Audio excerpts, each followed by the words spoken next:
from the civil war that erupted in Congo. My parents applied for asylum to all the countries. They waited. Now, then I was born in that camp, the same camp. I'm talking tents. I was born there.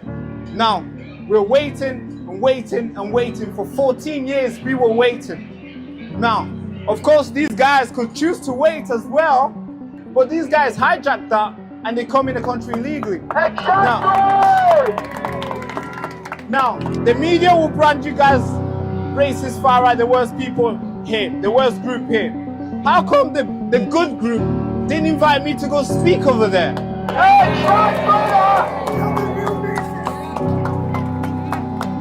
So I call this the greatest awakening because all the way from over there, there's hundreds of people turning up. It's a Saturday, for God's sake. They could easily go around and watch football and have fun, go on a date, do all the lovely stuff they could do. But instead, they want to stand here, rain or not. They're ready to send the message. And I believe the message will be received today. Thank you so much.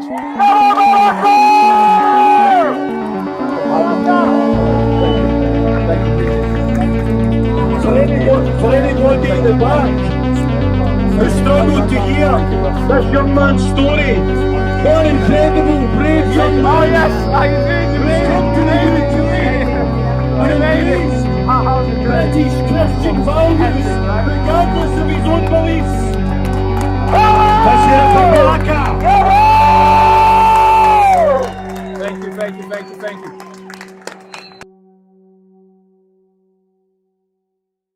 So then I was born in a refugee camp in Tanzania.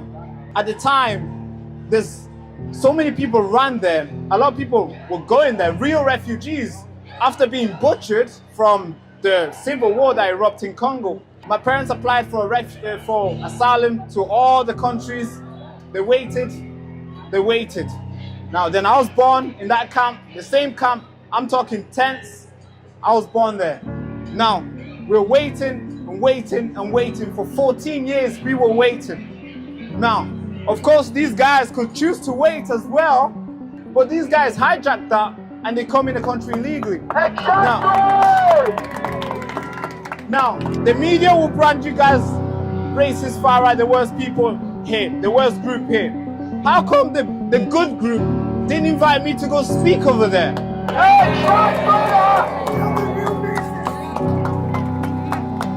So I call this the greatest awakening because all the way from over there, there's hundreds of people turning up.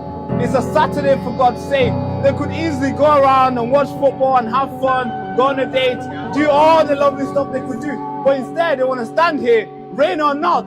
They're ready to send the message. And I believe the message will be received today. Thank you so much.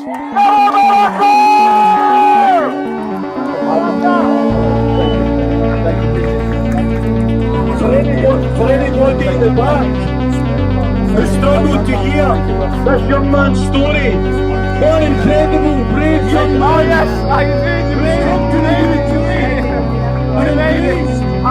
British Christian values, regardless of his own beliefs. Let's hear it for Baraka. Thank you. Ladies and gentlemen, patriot, truth seekers, digital warriors, welcome back to the show once again. I don't know if you guys can hear me. I can't even hear myself, but I hope you guys can hear me. Oh God. I got a bad story. Well, a lot of bad stories to tell you guys today. There's so many bad stories. I don't know what's going on in the world today where we are rewarding criminals and we're breeding individuals who do stuff that, you know, I'm sure you guys have read the titles. I'm sure you guys have read the title. You know how bad this story will be. So I want to cover it because not many people are covering these stories. I want to cover that. There's also other stories that's emerging right now. Overseas. Yeah, the volume is too high. Maybe testing. Can you guys hear me? All right, perfect. I hope you guys can hear me. All right.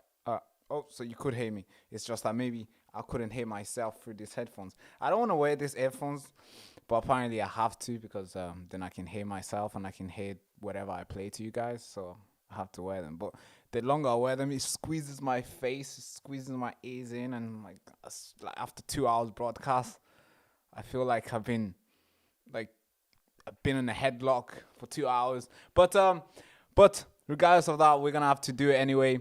Now, I want to cover a story here. Not many people are paying attention to these stories, but I have to because, hey, this is the Baraka Show. This is the story for the people. This is the story for you. You guys are the reason why we're still on this YouTube platform. They tried to take us down. We kept on fighting and fighting. We invited you guys to support us, and you guys did. And guess what? We're still standing here unfazed. So, of course, important stories in the world, in the country, I'm going to cover them. And stories, especially stories about rape and sexual assault and injustice to young kids. These stories kind of get the channel in trouble. They get the channel in trouble, but I have to tell you still. So we're gonna cover this story: a young child, a baby, a toddler, 2-year-old got raped and then murdered by obviously a guy, a 21-year-old guy, and it's crazy. The mother has been arrested for allegedly assisting the rape and the killing of her own daughter. So it's like, what the heck what are we doing? Like, what sort of individuals are we creating in this world where that could take place? Then I want to cover this over what nobody's talking about. So the people who are flying the British flag, yes, the Union Jack, the St. George, the Scottish flag, or any of these patriot guys who are flying the flag, apparently now you can get debanking. Yes, you can lose your bank account if you are out there vocal about the country. Yes, when you're out there raising the flag and you're putting the flags on lampposts and you're doing all these lovely stuff that you could be doing. Apparently, you could lose your bank if you do that. And that story has been reported by GB News. I'm going to follow up on that.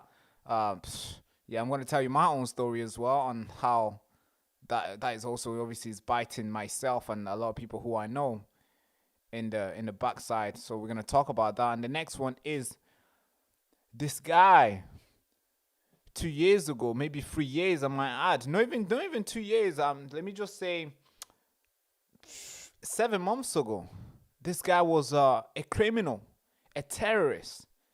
A couple of years ago, they were looking out for him. They had 10 million pounds, dollars on his head. Whoever would catch him to put him in prison or to put a bullet in his head. That's what this guy was. He was on the list for criminals. But hey, he launched this operation. He toppled Assad in Syria and became president. He became the leader of Syria, and he put his suits on now he looks all nice. He's wearing suits. He's going out there. He's giving speeches. Yes, he's giving speeches now. And now he's not just giving speeches to Syria. No, he's giving speech in New York. That's right. And this guy goes by the name of Abu Muhammad Al-Julani. We need to talk about him because how can we get a criminal who was involved in 9/11, who was involved in the killing and butchering of innocent people in Syria, in Iraq, and was a part of Al-Qaeda, and he went out there and he created his own group, Nusra Front. Then he turned his own group into something else, and now he's out here leading the country. Somehow, everything I ever done is just wiped off. Like, we forgive. And somehow he can go and speak in New York, and President Donald Trump can shake his hand and call him a good guy. Man, that's troubling. We need to talk about that. And yesterday was what a day yesterday, man. Virtually, yes, what a freaking day.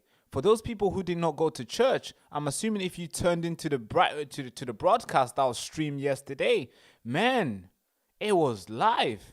It was a seismic a broadcast.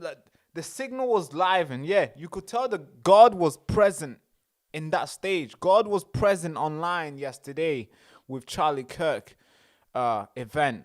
God. The strength that was shown by the wife Erica. You gotta give it, man. You gotta salute the strength. I mean, she's just lost her husband, her leader, her partner.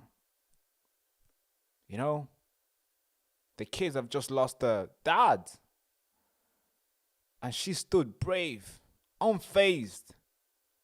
And she's shown an example of what Jesus Christ would have done if he was standing there. She forgave the person who put a bullet in her husband's body. I mean, that is the strength, man. You just have to praise that, man. Like, what? Yeah, that is an example of what Christianity can bring in the world. We respond to, when evil attacks us, we respond with kindness. We respond with forgiveness. We respond with blessing. That's what we do. That's what Christians do. When evil attacks us, we slow it down. We turn it off. We don't attack back. And there's not any riots. You didn't see any riots. You didn't see buildings being turned upside down. You didn't see shops being looted. You didn't see none of that. It was peaceful. And hundreds of thousands of people turned up, lined up in a queue. A lot of people turned up at 4 a.m. so they can get a seat inside the stadium. Over 200 and something thousand people turned up. I believe the reports only 150,000 were able to get seated inside the stadium. And still, outside, it was full. It's not like those guys said, nah, we're going to go home. No, they stayed outside and tuned in. And hundreds of people were watching live. Millions of people were watching live just from Charlie Kirk's channel on Facebook, YouTube. YouTube had like 500,000. It was bouncing off 1 million, 500,000. Facebook had over 100K. They had X on 200 to 500,000. It was just bouncing off. I mean, all their platform, they had over 2 million people watching live. And that's just Charlie Kirk's accounts. Now, when you look at the BBC, when you look at us, we were live streaming it as well. When you look at the Valuetainment, when you look at all these networks, they're also live, they're also restreaming it. And hundreds and hundreds of thousands of people were tuning in. So, hey, they tried to put a bullet in his face, bullet in his head to try to end his career and end his name. But guess what? They have weakening this, it's fired, but it's backfired. And they're seeing it. The amount of people who have turned up to church. There's reports that church were full last week. And church is going to be full the next couple days to come. And so many people have applied to work for Turning Point USA. Man, they wanted to end Charlie and stop him from talking. But guess what? It's backfiring already. And it's not even been 2 weeks yet. Yeah, this is I call this the greatest awakening. A lot of people are finding each other. The right people are finding each other. Yes, we are figuring it out. We are meeting each other here. We are meeting each other in Glasgow. Yes, I'm going to talk about that. That was amazing. We are meeting each other. We're finding each other. And that is freaking great. So we're going to talk about that. Erica Kirk, how strong she was. And if we have enough time, we might talk about this new story that just dropped about Keir Starmer recognizing Palestine and how it could cost up to £2 trillion in reparation. I think that is something that we can't miss as well. So if we have enough time, we might talk about that. But first, before we start, make sure you like, comment, subscribe, share this channel everywhere, whatever you can. If you got a friend, if they're not subscribed, share this to them. If you got an auntie, share it. If you got somebody on your chat, in the group chat, share this channel, share this live feed, whatever you're watching. If you're watching from X, if you're watching from YouTube, if you're watching from Facebook, share it. If you're watching from Rumble, yes, we are on Rumble as well, so share it. Now let's get into it. Oh God, we gotta cover this story here. It's really bad. It's extremely bad. Not looking good. So I'm gonna quickly, I'm gonna read it out to you guys. I'm gonna show you the pictures of the perpetrators, the alleged perpetrators. The face of the young baby has been released. that is extremely sad. But I believe this is a story that cannot be covered up. I believe this is a story that needs to be broadcast everywhere in the country. So let's do it. Let's do it. So it's been dropped by the Daily Mail. Somehow it was not in the paper, but it's been dropped, I think, just a couple hours ago, today. Now, a picture of a little angel 2-year-old who was raped and murdered. As the girl's mother, 25, and a man, 21, appeared in court after being charged over her death. Sad. Now, when I was reading this, I thought this, when this notification came up on my phone, I thought this was maybe a joke, because like a 2-year-old raped and murdered. I was thinking, yeah, this must be somewhere in like, some third world country somewhere far away from Britain. But then I clicked on it and I was like, okay. I was like, wait, what? That's a white baby. She looks British to me. She looks like she's not from far away from where I am in the UK. So I read this story, and then he explained where this happened. I was like, what the heck? How is this happening in the UK? This is insane. What the heck? I mean, like, what sort of people are we? What are we doing? Who are we raising? Like, this is not an accident.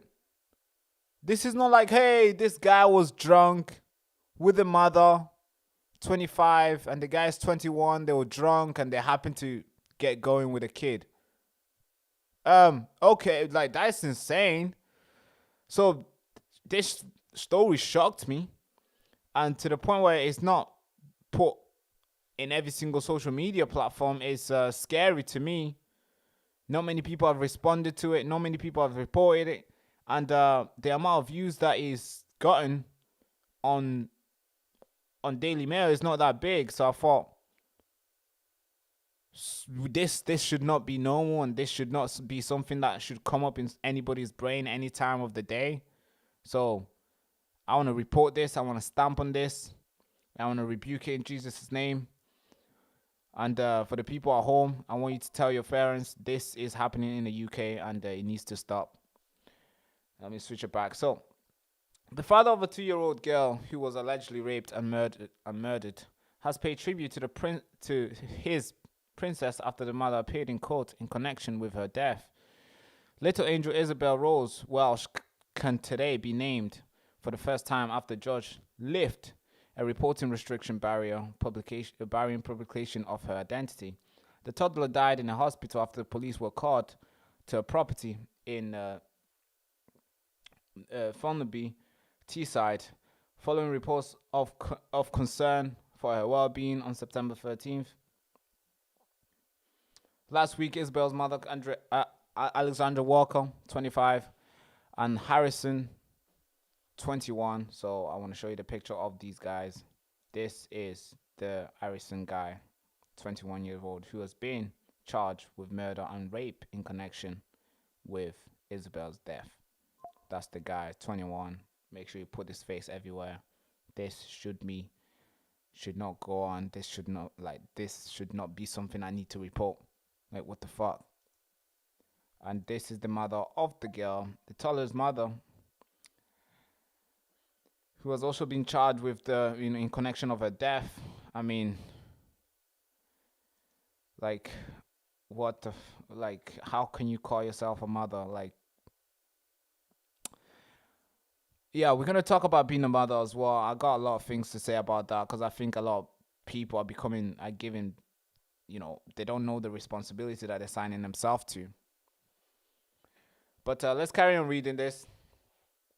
Simpson is also charged with the alleged rape of the child.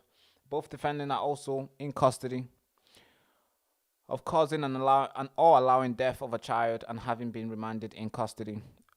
Tribute have been left at the address, including notes from Isabella's father, Josh Welsh, which reads, "My beautiful baby girl, daddy loves you, all the world." That is pretty sad.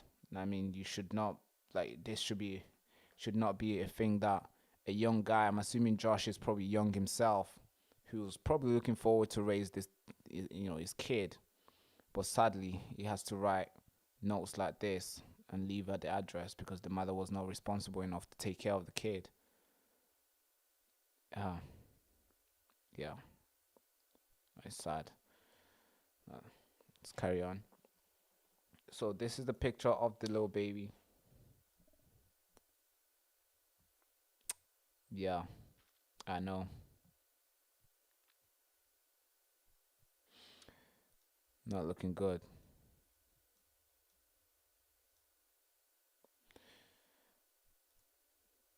That's a picture of her. We can now show you, as obviously the judge has left the restriction of publication, so we can show you these pictures. This is her. This is the alleged perpetrator. The alleged perpetrator assisting to her death. Yeah, this is the cute little angel who we've lost in the UK. Now all this is just tribute from the neighbors and the family. All this is just tribute from the neighbors and the family, and there's nothing else more apart from just tribute from neighbors and the family. And the church got involved. It's good that they lived in a community where everybody was knew the little kid, because apparently she was playing around at the back garden, and they seen the kid. So when the neighbors found out that she was dead or something happened to the kid, they all came out and they said a lot of good stuff to the media. So, and as you can see, this little kid, like, she only lived for 2 years, and look how many flowers and candles that was lit on for her. So you could tell that wherever they lived was a good area, and they had a good community, along them. But I guess those people who were involved were not good to be around this community.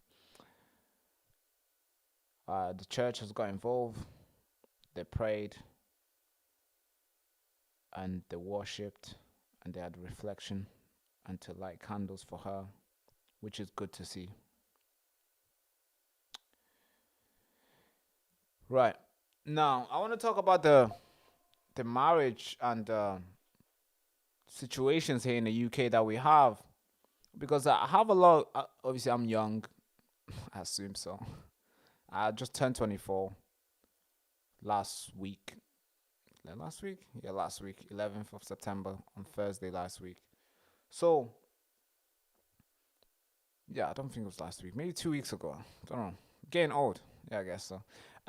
So, I have a lot of friends. A lot of them have kids. Yeah, a lot of them have kids. Actually, they're not my friends. Let's just say I happen to have gone to college where I know I've heard from the people who went to the same college as myself. And a lot of those people have kids. And the sad thing is that a lot of those kids, a lot of these girls or guys who have, brought beautiful kids in this world, somehow are not living with partners. They're all just single. Like, you see a 21-year-old girl, she'll give birth, and I'm thinking, great, congratulations. I'm like, where's the guy? She's like, oh, I've never met him. It's like, congratulations. There's nothing much to say, because I believe I think we need to educate the young guys. Of course, we need more babies in the UK because the fertility rate is very, very low. But we also need to educate them how important it is for them to decide who they're going to have a kid with. They should not be rushed, or they should not have the adrenaline to feel like, oh, I need the baby. Oh, I'm going to be a dad. And because it always feels good to start something new. And especially thinking and feeling about becoming a parent, I'm sure that's even bigger. Like, that's like something more exciting than ever than anything in the world. I mean, when I get new stuff, I get excited. When I see my Amazon parcels coming through, I'm like, whoa, I can't wait to open. I get excited. I'm assuming when I get to know that I'm going to be a father, I'll be way excited. I'll be too excited. So I think we need to also educate the guys. Okay, it's good to be excited. It's good to want this. It's good that we need kids. We need young people to have a family and getting, contribute to the society. And but we also need to tell them, hey, before you do all the fun stuff, before you get along with somebody, you need to make sure that person's the one that you want to stay with. All right? I think that message needs to be delivered. And I hope maybe a young person sitting there listening to this, maybe also looking to be a parent, men, pick wisely, choose wisely. You need to choose wisely, because whoever you're going to choose to have a baby with, I think that is is super important. Because first of all, the baby is not asking for you to bring her here. So when you do, you own her. You are indebted to her to raise her well. And when we see stories like this where a mother can just neglect a child like this, where she can go have a fun with another guy, and something like this happens where the little baby gets raped and killed, and she happens to be, alleged assistant of the death of the young baby, 2 years old. I think that is sickening. And I'm sure the father, Josh, I'm talking about this story. I'm sure the father, Josh, is probably gutted and is probably heartbroken, of course. But he's probably thinking, like, how did I not see that this lady that I had a child with was going to do something this cruel?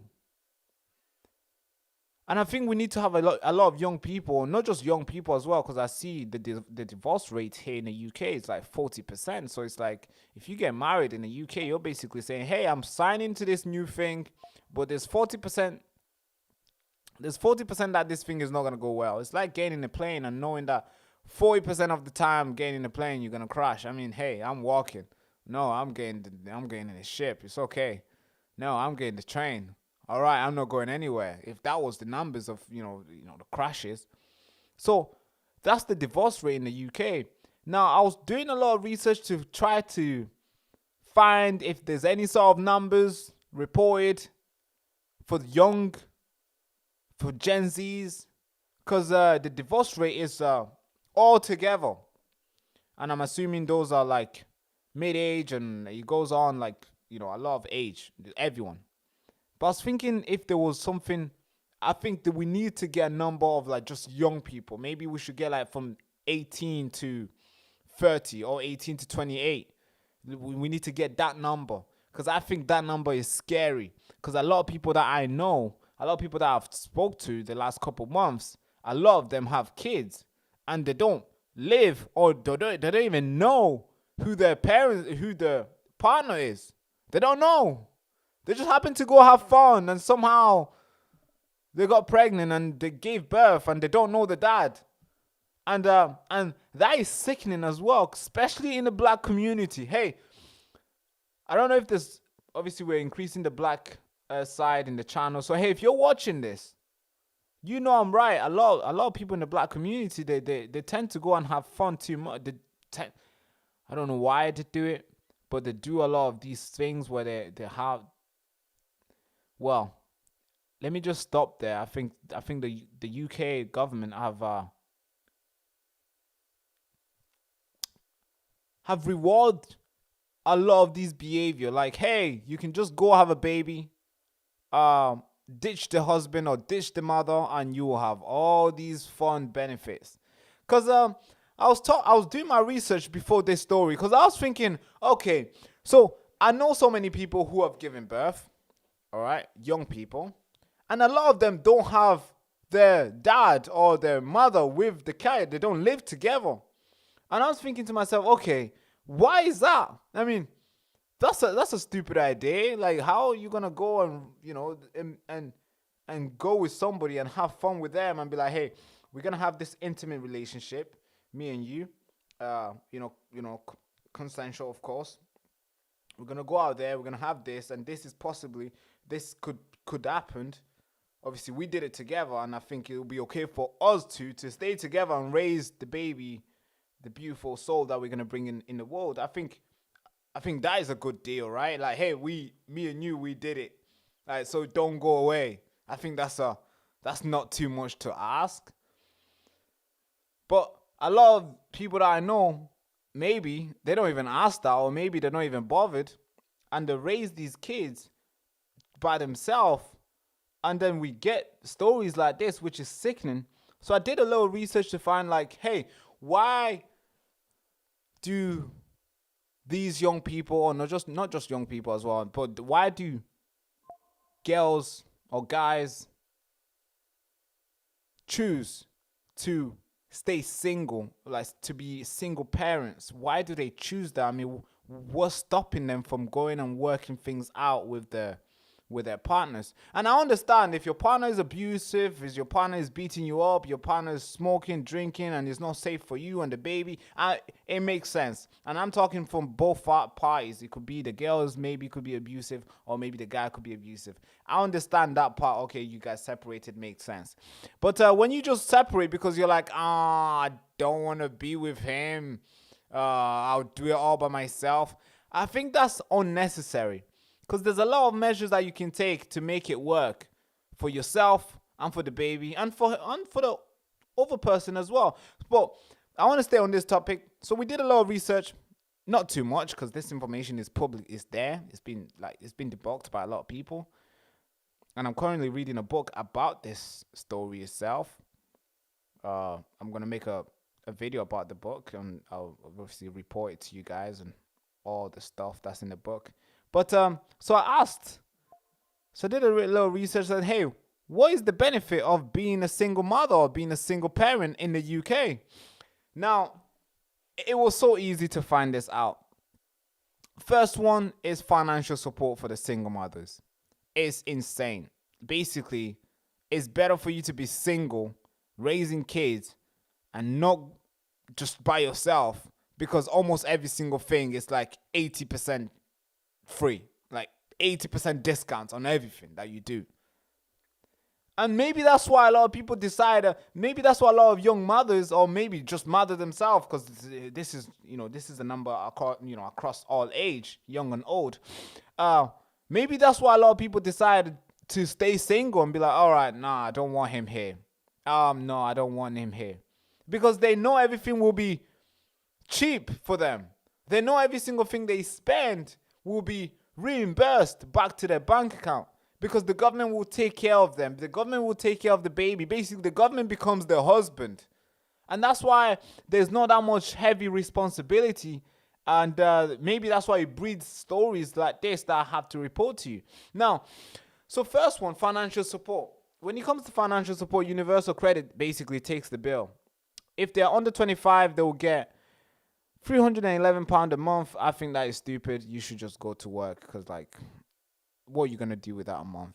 Like, that barely is just does my subscription.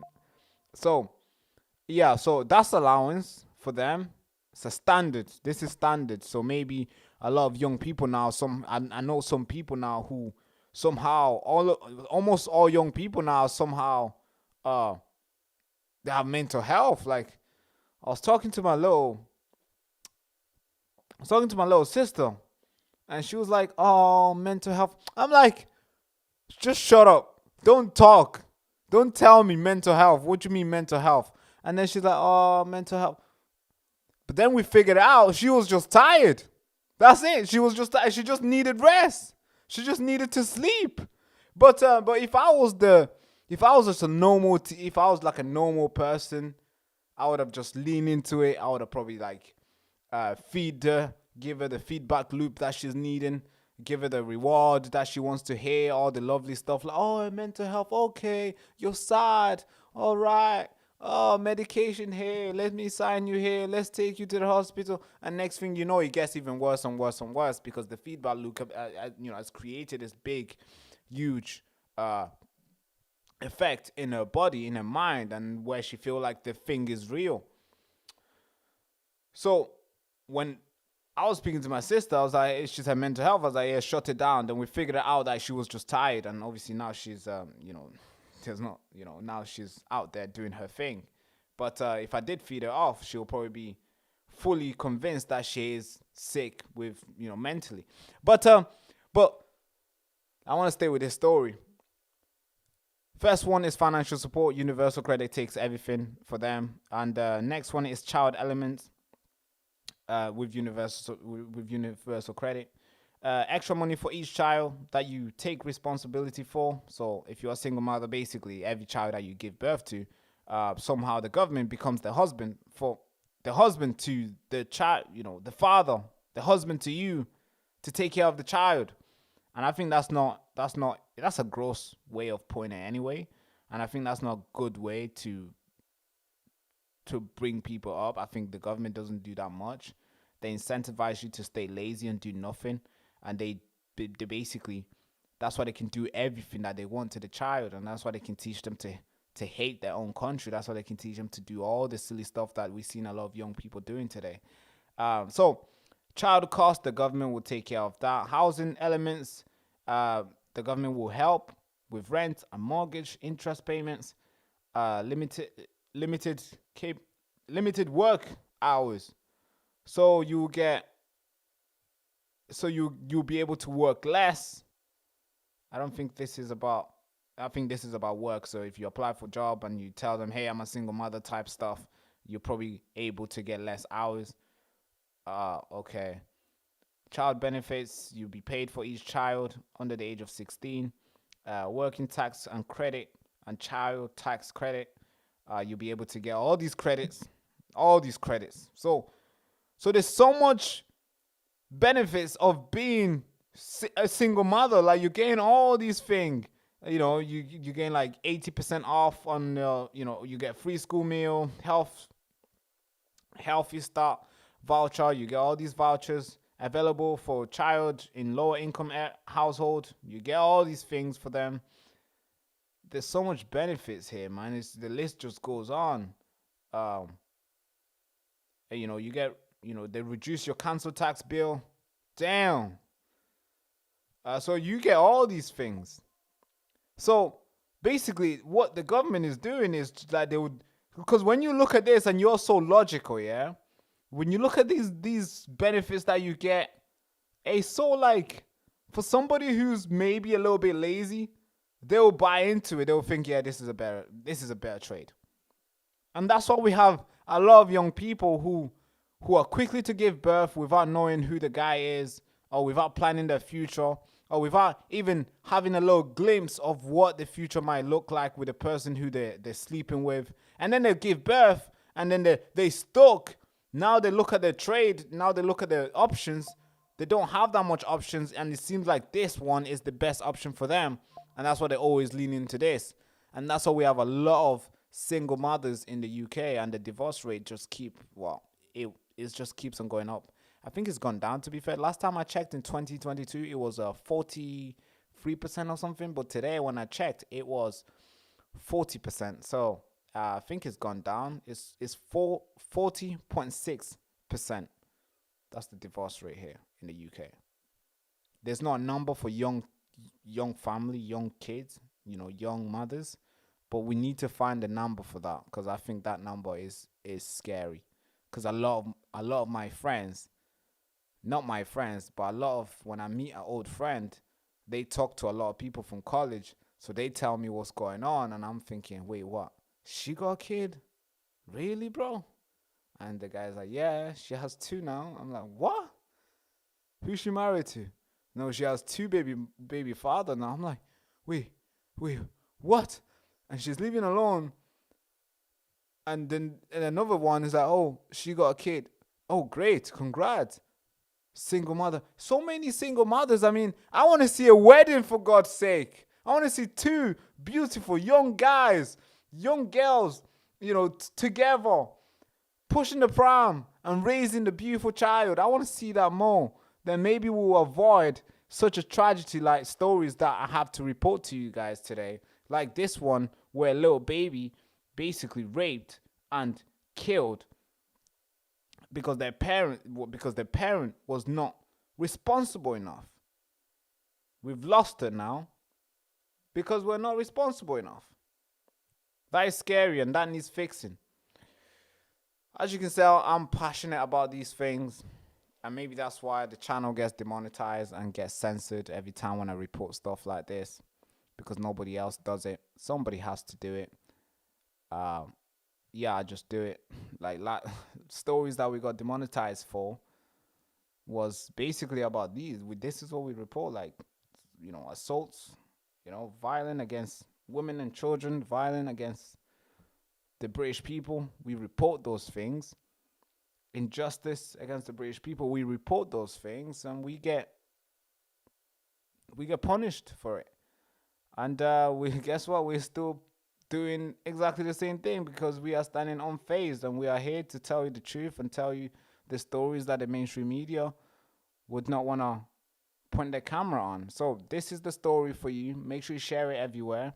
And if you have a young child, I'm assuming a lot of you guys have kids, you know, maybe they're 24, 25, maybe they're teens. I think it's time to start telling them, hey, you know, you're going to be a father maybe soon. You're going to be a mother soon. This and this and this. Make sure this and this and this. Whoever you're doing it with, whoever you're picking, make sure that's the one you would want to raise a kid with. I know some of you guys I know a lot of young people just want to have fun. They're not trying to have kid. But hey, just in case if it happens, is that the one you're willing to stay with? No? All right. Skip. Keep going. Maybe keep swiping. Oh, God, that's even worse.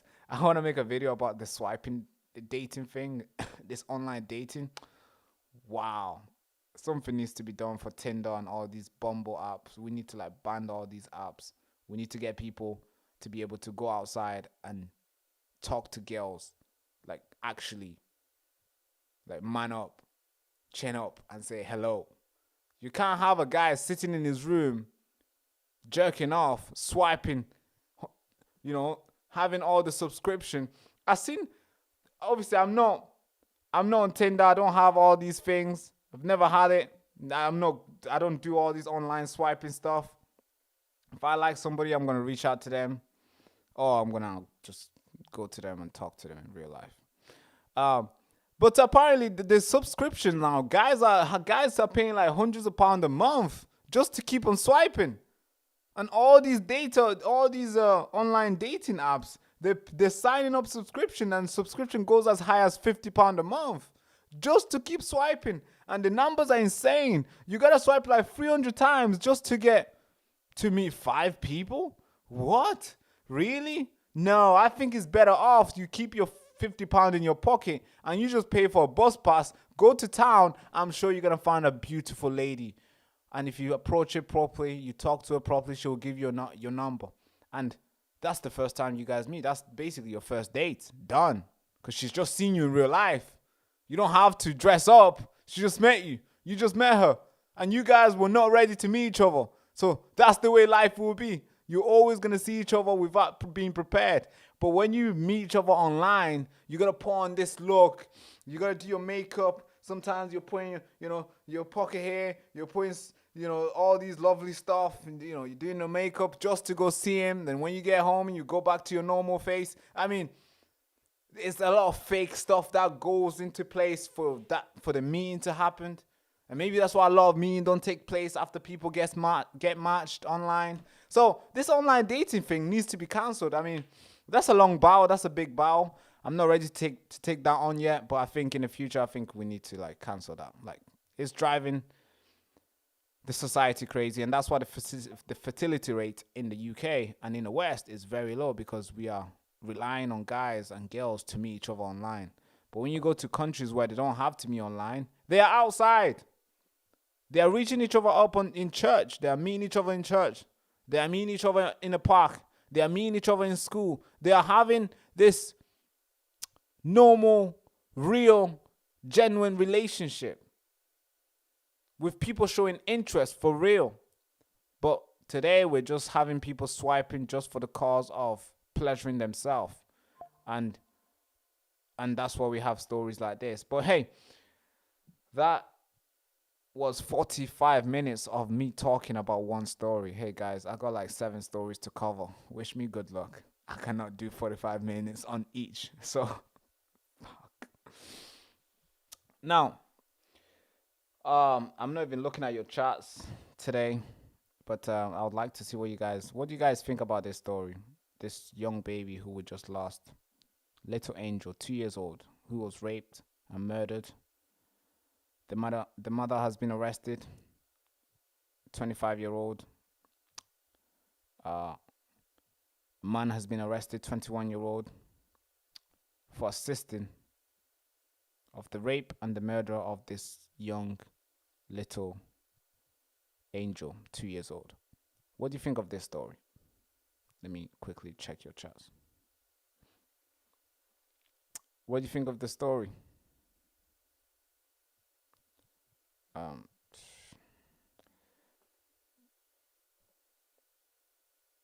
See, there's people saying, hey, I've never been on a dating app. Yes, good. Don't go on that dating app.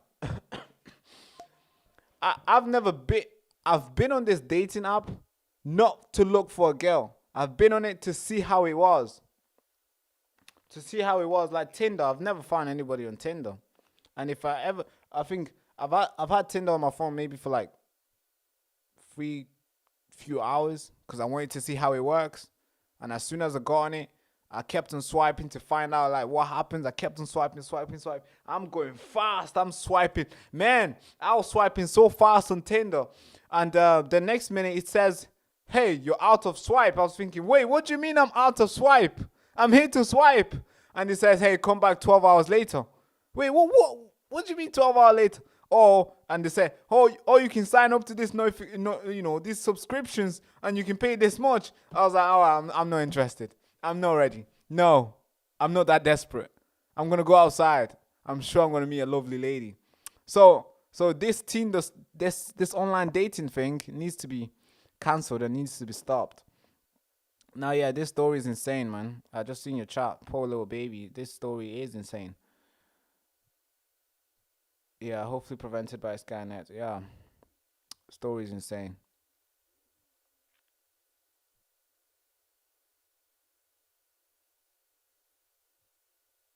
Yeah. Okay, cool. Let's switch to the next story. The next story, let's see. Oh, God. This one is... So, this one has been reported by GB News.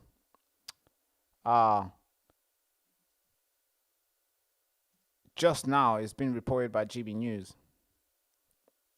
I'm trying to find... I got the PDF on it here. We didn't get time to print off the PDF.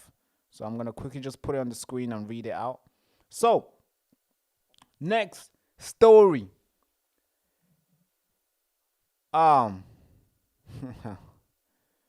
Raising the colors could absolutely put BRICS at risk of a debanking. Wow.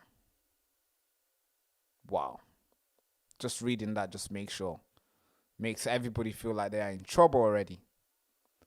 Now let's keep reading this. Where's the article? All right, cool. Patriotic BRICS could be debanked for raising the Union Jack and leading a political leading a strategic. It has been warned by who reported this? Who won this? Okay, cool. Let's just carry on reading. We council across the country are now scrambling to take down Britain's national flag, following Operation Raise the Colours. Republican. Oh, is that the person?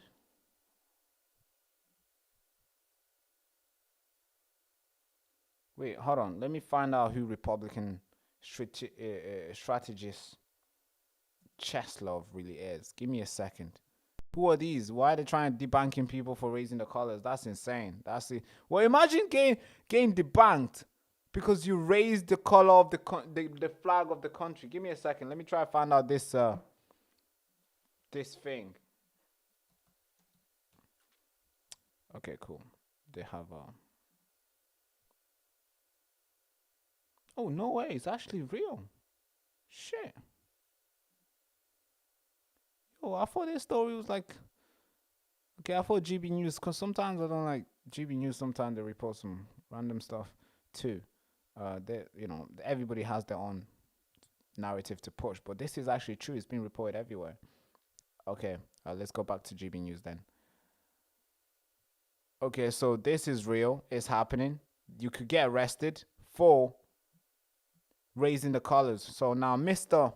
Love, an outspoken opponent of debanking in the US and Britain, spoke to GB News. Okay, maybe that's why I couldn't get to know who this person was. Republican strategist Chatlov. Chatlov. Yeah, I've never heard something like that in the UK, so maybe that's why I couldn't find him in the UK. But he's an American and US. He's an American Republican strategist. Now, raising the colors could absolutely put one at risk of being debanked, he said, adding that far left agitators were moving to undermine the symbolism of the British national flag. He also detailed a grim scenario facing those who lose access to their money, which he revealed had already happened to his client under the Obama and Biden administration, Operation Choke Points. Oh, damn. So that happened in America. So they're trying to do it in the UK as well. They're trying to debunk us for raising the flag. Man, if I was to turn that... So I got a huge flag here. You can't see it in the scene, but it's like big. It's like... I think this thing is tall, but the flag is that tall. It's like it's touching the ground. It's so big. And yeah, it's big. So if they was to come in the house, they'll definitely arrest me or debank me, I might say. So this is the guy who's warning. It's from America. That they did this in America, Operation Choke Point. Let me search up Operation Choke Point and get to know what happened and what was all about. Operation Choke Points. Give me a second, guys. Always want to fact check as this story is coming through right now as we're live. I didn't get time to prepare these stories. I got time to prepare about the lady, the child, but I didn't get time to prepare this one. So we're gonna have to fact check with you here. So Operation Choke Points was a controversial initiative launched by the U.S. Department of Justice 2013. Its goal was to investigate banks and financial institutions that did business with industries considered high risk for fraud and money laundering, even if those industries were legal. Then what this operation targeted, the operation focused on pressuring banks to cut ties with businesses such as payday lender, firearm lenders, pornography distributors, escort service, con deals, online gambling platforms. That's what this operation was about. And why was it controversial? Critics argued that Operation Choke Points so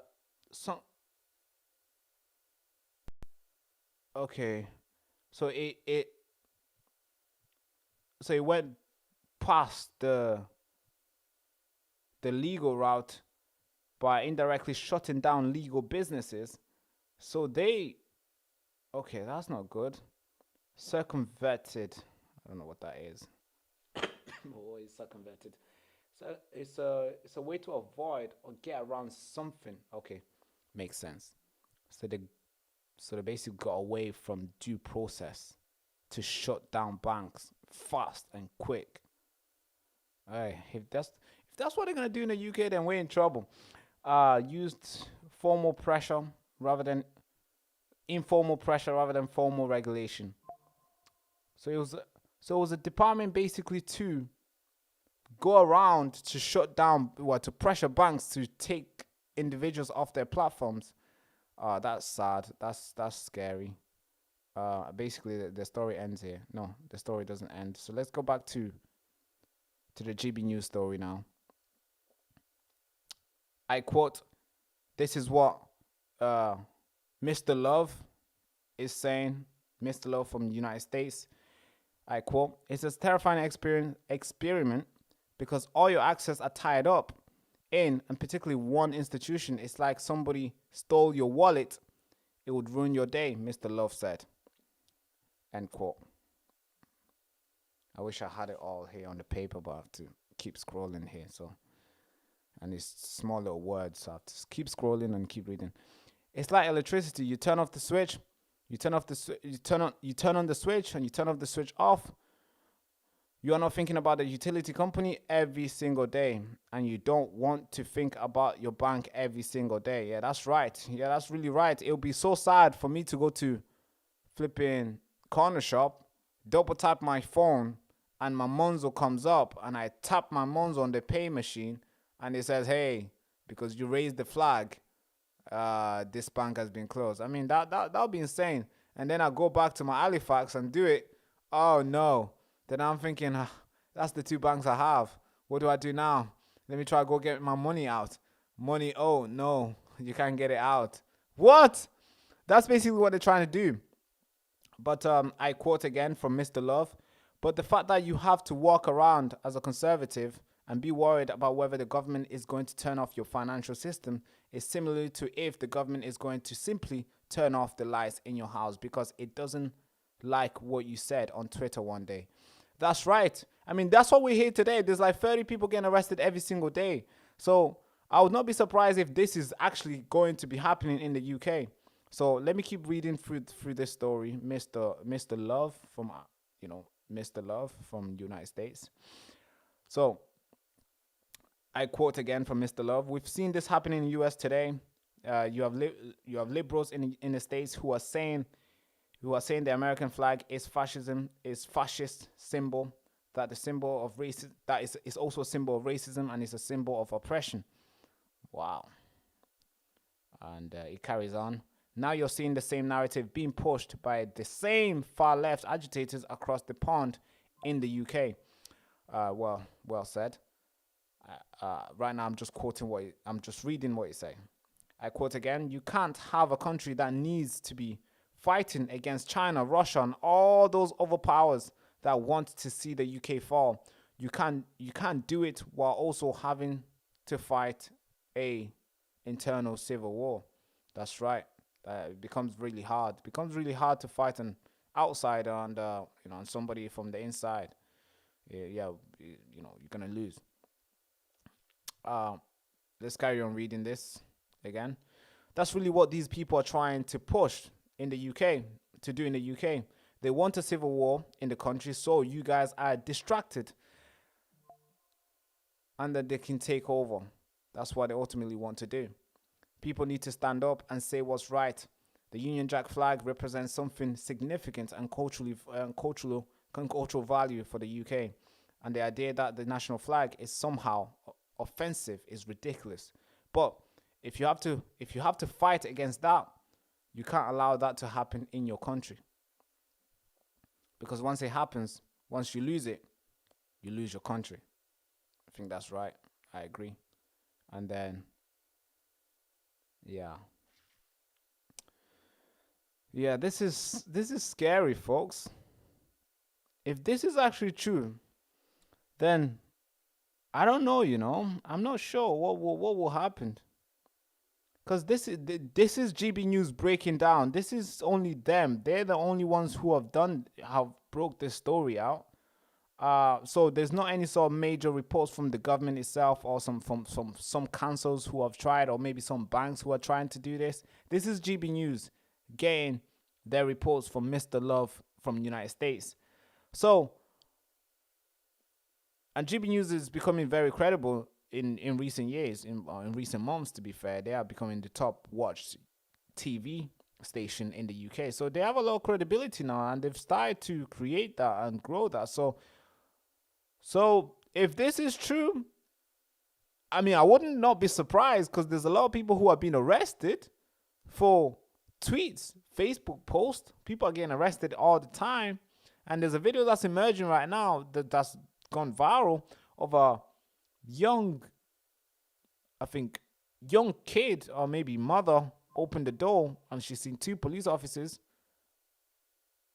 who were coming there not because something happened in the street, or somebody did something and ran in that house.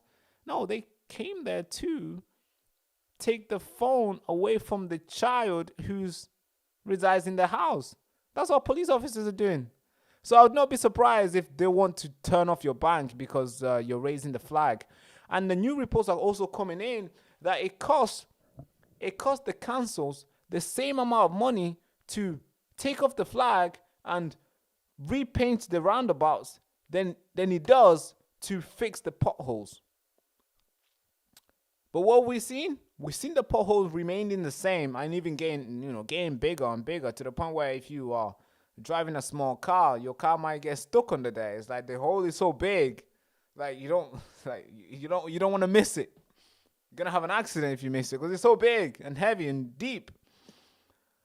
So they'll leave that there, maybe for a couple months, some maybe even year for some. But if you go and draw a union, a cross at the roundabout, somehow that's an emergency.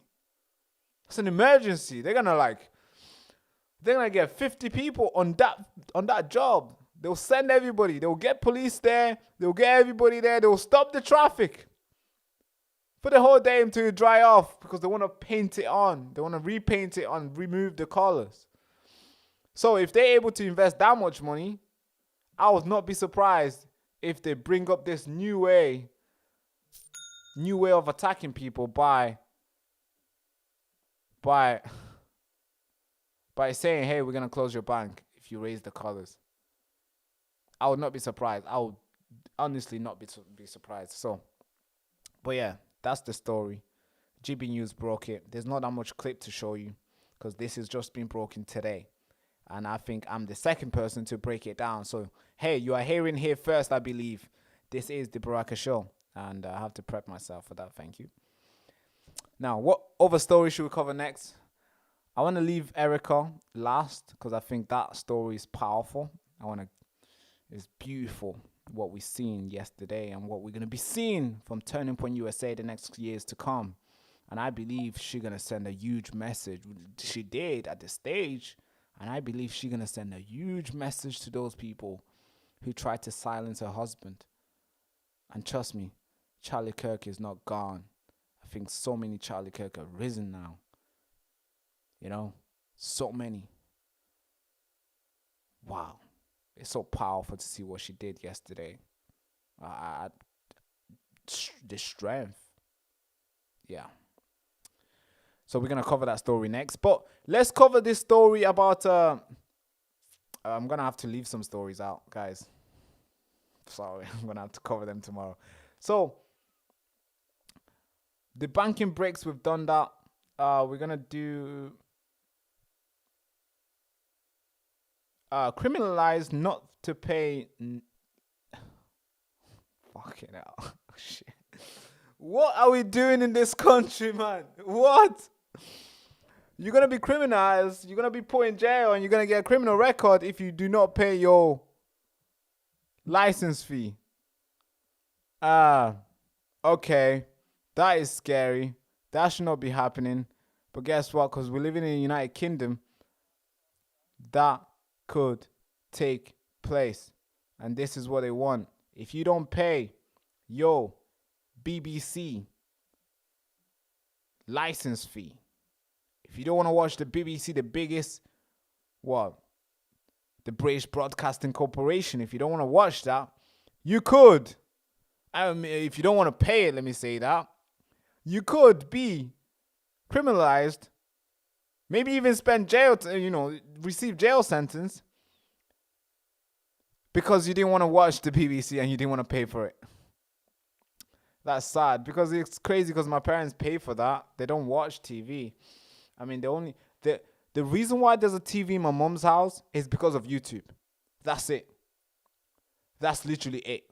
If YouTube turns, let's say if we lose YouTube, let's say YouTube turns out and be like, hey, we're closing down, no YouTube, no more. I think a lot of people will sell their TVs. The reason why there's a TV in my mom's house is because YouTube. That's it.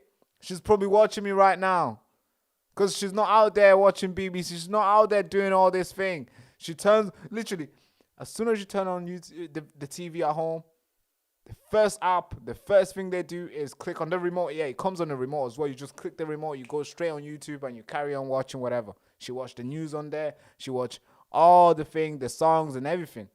YouTube.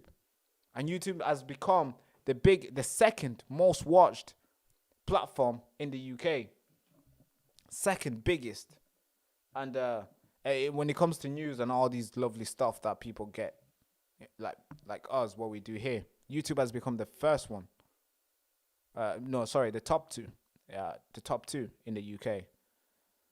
In the next couple of months, it's going to be the top, the first one at the very top. And they do not want to lose that because they know a lot of people are waking up. They know a lot of people are choosing not to watch them. And there's a lot of good reason not to watch BBC. But guess what? Because they have their goons, they have their people in power who will always work for them, who will always pressure you and I to pay the license, no matter if we watch or not. They always pay, they basically forcing us to keep them active, to keep lying to us. How much money do they actually make from all the license fees? How much money do you think the BBC makes from license fees? So much money. If I just get 1% of that, I think we'll be able to topple them. But they get all that money. And they still lie to us. And now, if you are trying to escape and trying to not watch it or not pay, you can be criminalized for it. Here's GB News breaking the story down. Give me a second. Let me quickly just get this clip ready. GB News breaking it down. Wow. This is a scary story. I'm not even surprised. I'm not surprised. Anything, we are getting to the point where anything could take place in the UK and we would not be surprised. Kestama could come out and say, hey, you're going to be arrested for breathing. I would not be surprised. Because that's where we are right now. We are at that point now where anything could take place and the country would just be like, all right, it's normal now. It's becoming normal. And it shouldn't. This should not be the new normal. But guess what? It will be. So, yeah. So, here's GB News. Because new analysis out today has revealed that the BBC has spent over £1 billion on plugging a shortfall in its gold-plated pension scheme. And that's cost you, the licence fee payer, nearly £850 million in licence fee revenue. Now, all this comes amid financial pressure on the corporation after it admitted that over 300,000 people had stopped paying the licence fee of £174.50 every year. Well, I'm joined in the studio by the head of campaigns at the Taxpayers Alliance, Erica Kirk. Elliot, welcome to Westminster. Always a pleasure to have your company. Fat Cats. Here we go. One of my favourite stories, and it's the BBC. This is a heck of a lot of licence fee payer money. Yeah. Where's it all going, and what are they doing wrong? Yeah, them cats don't get fatter than at the BBC, do they, Martin? To put it into context, this is the combined licence fees of about 4 million Brits, right? So 4 million Brits just to plug this shortfall. And essentially what you're looking at here is the difference between what's called a defined contribution pension scheme and a defined benefit pension scheme. So the traditional pension scheme that your viewers will know and mostly have access to, you put a bit of cash in, your employer puts a bit of cash in. When you retire, you have that money, you can use it sort of how you want. If it runs out, it runs out. That's it. You're done. You're finished. No more pension for you. Defined benefit scheme basically looks at how long you've worked for an organisation and what your average earnings have been over that period.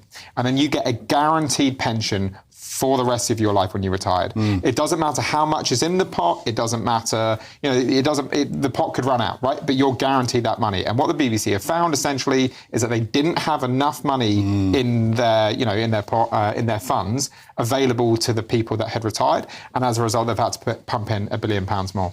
And £850 million of that has come directly from the licence fee payer. Yeah. And a lot of them might be rubbing their chins and thinking, well, when I pay for the BBC, I expect to be paying for content. Yeah, exactly. Not for pensions. You're expecting high-quality journalists, high-quality dramas, high-quality comedies. We're not getting that quality, I think, from the BBC for one. And you can start to see some of the reasons why, which is, as we said, these legacy fat cats.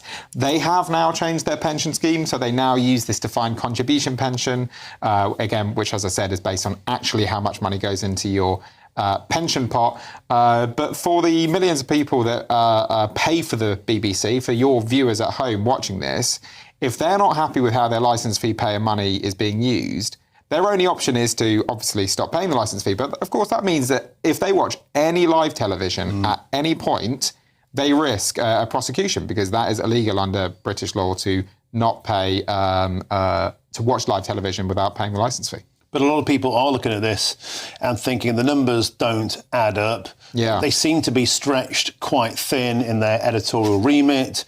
And it's just a heck of a lot of money, £850 million at a time when most people are struggling to pay their heating bill. Yeah, absolutely. And the answer to this should be to firstly decriminalise payment of the licence fee, so that if people want to watch other television channels live, if they don't want to watch the BBC, if they want to watch GB News, if they want to watch anything else, live television, but not the BBC, they shouldn't be forced to pay for the BBC, forced to pay for spending that they may not approve of. And then ultimately the BBC needs to be moved on to an entirely subscription fee-based model. And then it will only be the people that actually want to consume the BBC, want to fund the organisation, that will end up paying for it. Elliot, when is the next, just to fill our views, and when is the BBC Charter next up for review? We've got Nigel Farage here making very bold statements. Yes, so that's...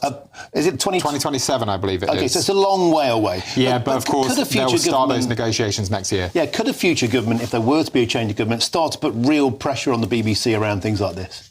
Yeah, and I think, Nigel Farage, Kemi Badenoch, whoever is in opposition should be making it absolutely clear the BBC are on borrowed time. If they get into government, whoever it is that gets into government, they're going to scrap the licence fee. So it's time for BBC bosses to start putting in place the plans that must already, to some extent, exist in the BBC. I refuse to believe that no one at the organisation has looked into how they would do a subscription model, but they need to clearly signal to bosses of the BBC that their time is up. I wonder if the market will sustain it. Erica Kirk, always a delight to have your expertise in the studio here. Thank you very much from the Taxpayers Alliance. That's the BBC right there. You can tell they know their time is coming to an end. They've lied for too long now. They've kept the pedophiles alliance going. They've protected them. They've kept them closely guarded, and they've paid big money to all the guys, the guys with people with kids' pictures on their phone. They're paying them big salary to stay on air. And as soon as they get caught, they also get defended. And a lot of people are like, hey, no, we don't want to pay for that. I think that's a good idea, right? For us to decide what we want to pay for. Because if I was to come to your house, I'm like, hey, you need to pay for the Baraka Show network. If you don't watch it and you say, nah, I actually don't watch that, so no. I think it would be reasonable for you to say that if you don't watch it and you don't like it, but not on BBC. No, that network basically are so entitled that you need to pay no matter what. Like, even if you don't have a TV at home, you need to pay. Yeah, it's a scary one, and they're finding out the hard way that a lot of people here don't want to play their game. A lot of people are not ready to keep watching and seeing what they put on, the propaganda that they push, the anti-British propaganda that they keep pushing. They hate the flag, they hate what the country stands for, and they do all these things that so many people have chosen not to watch, but somehow they are crying here to force you to keep watching. And I'm glad that they're in this mess. But of course, the news is not good, because you could be criminalized if you don't pay your TV license. That's not good. That's not beautiful. It'll be cool if we didn't have to pay. I think if we don't pay it, I think BBC would last they will be able to stand, but they won't be as strong as they are. They'll have to fire so many people. All those dancers, all those silly guys, all those journalists, whatever you want to call them, all those big salary journalists, they're going to have to either cut down or they're going to be moved somewhere else. Because BBC won't be able to afford it, because they know big number. The reason why they're still standing and the reason why they're still lying is because they got this big backing, or big slavery backing of the TV license. And yeah, that needs to stop. But hey, apparently you might go to jail if you don't pay it now. So hey, good luck with that. Good luck. Now, I want to switch to the next story. Before I do, there's 2 super chats. One super chat came through, say fan. Thank you so much, Black Tie. I appreciate you for that. It means a lot. You keeping us on air. We recently just got monetized again. We fought YouTube for 9 months. 9 months we were fighting YouTube. They tried to take down the channel. They tried to fight us off. They tried to delete my face. They took down hundreds of videos. And we just got the monetization back last week on Tuesday. Wait, was it Tuesday? Yeah, last week on Tuesday or Wednesday. I believe Wednesday. Yeah, I think it was Wednesday. We got the monetization back. And obviously we fought them. It was not an easy battle. I remember in August 16th, I invited you guys to join me in this great battle to defeat YouTube, and I think you guys joined. After I was fighting for 8 months straight, 8 months straight alone, I was fighting them. It cost me a lot, and I was thinking, oh man, either I give up now or ask for help. And I did ask you guys for help, and you guys joined in. And guess what? A month later, we won, and now we're monetized again. So thank you so much, Black Tie, for keeping us on air. And I thank every single person who has ever donated to the channel. Every single person who have bought a t-shirt. All these things, they keep this channel going. So thank you. And next super chat came through, say, hey, what team do you support? I support... First of all, I want to say, I support City. Manchester City. But I don't really watch football as much as I used to, because I used to watch it religiously. I'm talking like I used to be the guy. Like, I'm not missing on that Saturday. Oh, City, United, whatever. I used to go watch it as well because I was sponsored by United. So every single time when United play, I used to go watch the game. Although I never supported United, never did. But because I was able to get free tickets to go watch it and free kits. I used to play football, so I used to wear a lot of United kits, and also, so I used to wear a lot of United kit, which I still have a lot. I passed them down. Every time when the new kit gets released, they send me one. I used to give it to the little kids, or to my little brother. Obviously I'm not with them anymore, so I don't receive none of that anymore. But when I was wearing United kit, and when people ask me, hey, what do you support? I'm saying City. But hey, I'm sponsored by United, so I'm just wearing United kit. So I actually had this conversation with one guy, I think last week on Wednesday. He was like, hey, you support City, but somehow you have so many United tops, so many United training kits. I mean, how? Like, why are you buying? I'm like, no, I don't buy it. They give me. And they give me to wear it. That's why I'm wearing it, but I don't support them. So yeah, to answer your question, I support City, but don't be surprised when you see me out there with like brand new Man United top on. I don't support them. You support Arsenal? Oh, great. Arsenal is I think Arsenal. I just say to every single Arsenal fan out there, good luck. Good luck, man. Your team just brings nothing but headaches. Like, it's they constantly go up and down. You never know their next move, or the only move that you know is that they're not gonna win the league. That's the only thing. That's like drawn in the stone. You know they're not gonna win it, but they're gonna beat City. They might beat United. They might beat Tottenham. They might beat Chelsea, but just know they're not gonna win the league. So that's Arsenal there. So it's a team full of headaches.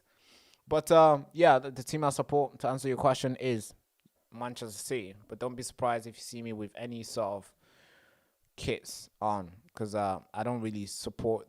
I'm not that into it anymore. I watch it sometimes on and off, but I don't really support. Like, I see it all as an entertainment. I see it all as a distraction. But it's a good entertainment if you're sitting there with your dad and you're watching. You're passing by, then that's good. It's just passing time by. But I don't sit and watch because I'm like, oh, I want to be entertained. No. But it's a good game. It's a good game. Football is a good game. But yeah, let's move into the last. Oh God, I want to cover these two stories. So let's cover Abu Muhammad Al-Julani, and let's cover Erica. Oh man, I have so many stories, but I don't have enough time today. God, it's almost 10 o'clock. Okay, cool. First of all, let's cover Abu Muhammad Al-Julani. Now, this is a guy who was involved in 9/11. He claimed himself involved in all the attacks that we've seen in Syria. You've seen the Arab Spring in 2013. The Arab Spring started in 2010, actually. Started in 2010 in Tunisia, where a guy was burnt. He set himself on fire after he was brutally attacked and embarrassed by the police, by the dictatorship, dictatorship that was, it was, the country was ruled by. And he wanted to make a message. The police did something to him, beated him, and did all the crazy, horrible stuff. So he burnt himself in December 10th. He burnt himself, and that was a huge message. And the message was received, and the country was ready. The protest took place from 11th. He didn't die straight away. He died, I believe he died 11th of January in 2011. And after he died, everything just, protest after protest. And then he went from Tunisia. What's the country's neighbor? So you got Tunisia, all the Sub-Saharan Africa, all the Muslim countries up there, Sudan, all these countries, they just took place. They went through Egypt. They went, they traveled through to Asia, to the Middle East, and Syria cut as well, and then Afghanistan. So everything. It was just going everything. So then there was one guy in Syria and Afghanistan who was playing a big part. And Iraq, I might add, who was playing a big part, and his name was Abu Muhammad Al-Julani, and this guy was needed and wanted by the United States for the war, for war on terror, for war on terrorism, because of 9/11. So the United States was looking for him, but they never really got to arrest him. But they will keep on looking for him. Kept on looking for him. Now somehow this guy today, or yesterday I believe, today, he was invited to go and speak in the United States. I mean, okay. So the United States had a 10 million bound on his head, meaning catch this guy, arrest him, or catch this guy and do something with him because he did something to our country, 9/11, this and that, war on terror, all the crazy laws that they brought in, the Patriot Act, all the stuff that United did. Same as UK, the counterterrorism thing 2000, and we did all the sweeping change that we added into our system to stop people like him emerging. But last year now, December 2024, protests began in Syria, and I think it didn't take so long for it to become violent, and next minute Assad had to run away, and the person who took over was Abu Muhammad Al-Julani. And this Abu Muhammad Al-Julani is the guy who I've just been explaining to. Now, as soon as this guy took place, the United States somehow changed their tone towards him. And of course, it makes sense why they changed their tone, because that's the person that they wanted to take over. You would think the United States would be very, very against on this guy taking over Syria because of what he has done in the past. But somehow they supported him to the point where Trump, when he flew to Qatar and when he flew to Saudi Arabia in the Middle East, he went and shook this guy's hand and said he was a good man. That's a problem within itself, because this guy is definitely not a good man. The amount of people that have died under his leadership, with all the group that he has led, with ISIS, with Al-Qaeda, with Nusra Front. He's been involved in one of the two biggest terrorist organization in the Middle East. This guy was the guy who was in charge. And he bounced back and forth to lead charge, to topple and kill and create division in the countries. and obviously took over as, you know, as become a president in Syria, become a leader in Syria, and everybody in the West somehow praised him, celebrated him, and now he's in the United States, New York to be precise, speaking. What?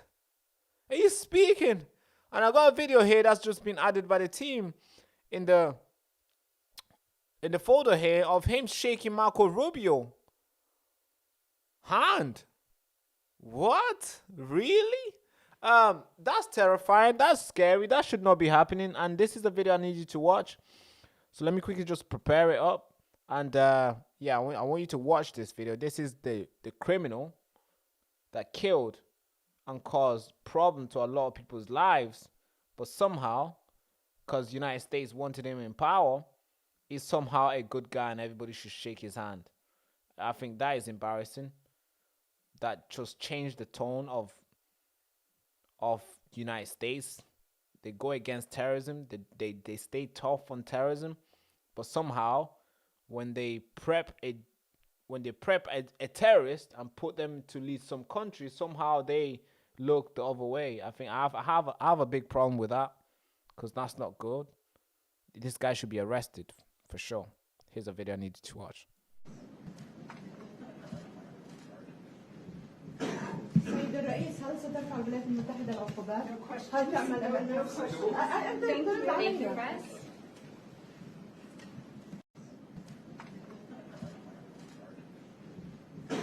سيد الرئيس، هل سترفع الولايات المتحدة العقوبات؟ هل تعمل Thank you, press.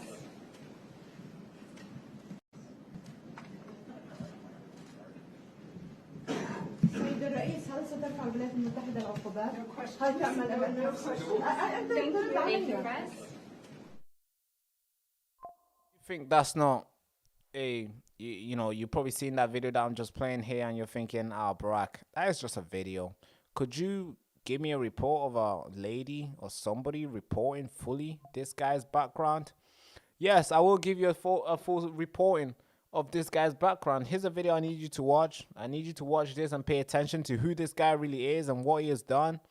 I hope this network explains to you full on what I just explained to you with the short memory that I have, because I did a documentary about Syria last year, and I just explained to you what I could remember from all my research.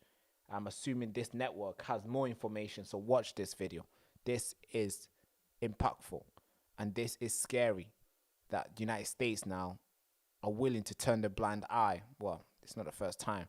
They're willing, well, they're still turning a blind eye on terrorists. Here's a video I need you to watch. A year ago, if Syrian President Ahmed al-Sharaa had tried to come to New York, he would have risked being arrested. The U.S. had a $10 million bounty on him because of his past connections to the Islamic State and al-Qaeda. Al-Sharaa turned against those groups years ago. In December, he led the rebel forces that toppled Syrian dictator Bashar al-Assad, who used bombs and chemical weapons against his own people. Last week, I went to Syria and spoke with al-Sharaa for 60 minutes. He accused the Assad regime of destroying entire communities and displacing 14 million people. He said foreign investment is desperately needed to rebuild. In June, President Trump temporarily waived some economic sanctions to help Syria recover. But Congress, the UN, and European nations would have to permanently lift more sanctions to draw long-term investment. On Capitol Hill and in foreign capitals, there are people who don't trust Ahmed al-Sharaa. In New York, he hopes to reintroduce Syria to the world and perhaps spend more time with President Trump. Do you want to meet again with President Trump when you're standing on U.S. soil?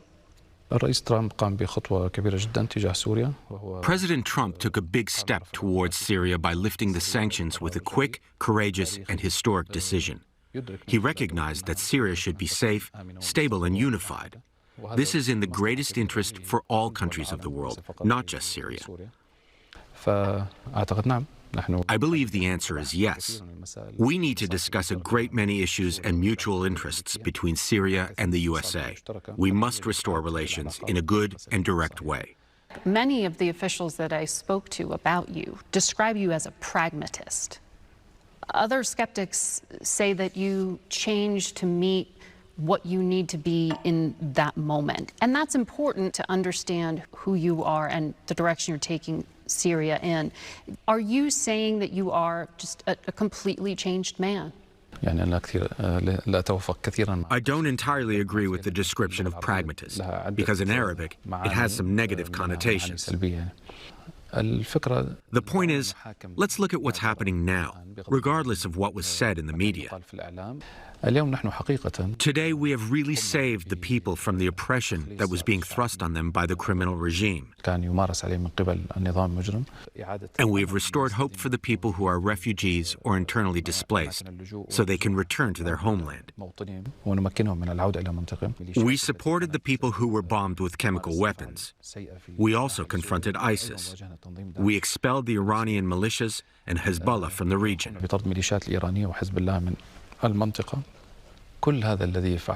All of these noble acts we took in Syria should have been the role of the international community. But the international community was unable to free a single prisoner or break the siege on a single town where people were starving to death. The international community failed to deter the regime from using chemical weapons. So I don't believe we should be standing accused at the defense table. But we should be the one asking others, why did you stand silent as these terrible crimes were taking place in Syria? You believe the world failed Syria, and now the world should help rebuild it? Of course. And I believe the world must not be complicit again in the killing of the Syrian people by slowing down or preventing the lifting of sanctions and preventing them from reconstructing their nation. Anybody who stands against the lifting of sanctions would be complicit in killing the Syrian people once again. More of my interview with President al-Sharaa will appear on the new season of 60 Minutes. A year ago, if Syrian President Ahmed That's the story of that guy who we just listened to. Obviously, it's out there. The media has somehow I've been trying, they've worked together to rebrand. Basically, it's like a rebrand operation to make this guy appeal to you guys, that this guy is a nice, normal guy, or maybe this guy had a bad twin who did all the bad things, and this guy is like a new guy. Don't put all the rubbish stuff on him. He's completely new. But no, this guy's a terrorist. The amount of people who've died under this guy's, not rule, but because of this guy's decisions in creating and launching and leading all these terrorist groups. Even today in Syria, like last month, there was reports coming in where hundreds of people were being butchered from coming from this guy's team. People were just being killed, the Alawites. And there's the Alawites, meaning the people who Assad was defending, the people where Assad, the brand where Assad came from, the people who supported Assad, and now feeling the pain. So I mean, you don't have to look at what he's doing now, just look at what he's done before. Why is this guy not in jail? But obviously the West, this is what they do. They talk so hard on like fixing the problems and fixing like, oh, war on terror, oh, we want to fix stuff, we're tough on this. But actually, they're only tough on something that does not benefit them. Like United States is only tough on anything that does not benefit them. But if you get Abu Muhammad Al-Julani, a terrorist, if he's going to twerk for you and help you out, he's a good guy. That's basically what we got.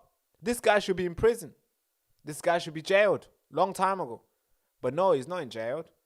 Because guess what? He's going to be doing a lot of things for the United States, so he's fine to stay alive. He's fine to keep going.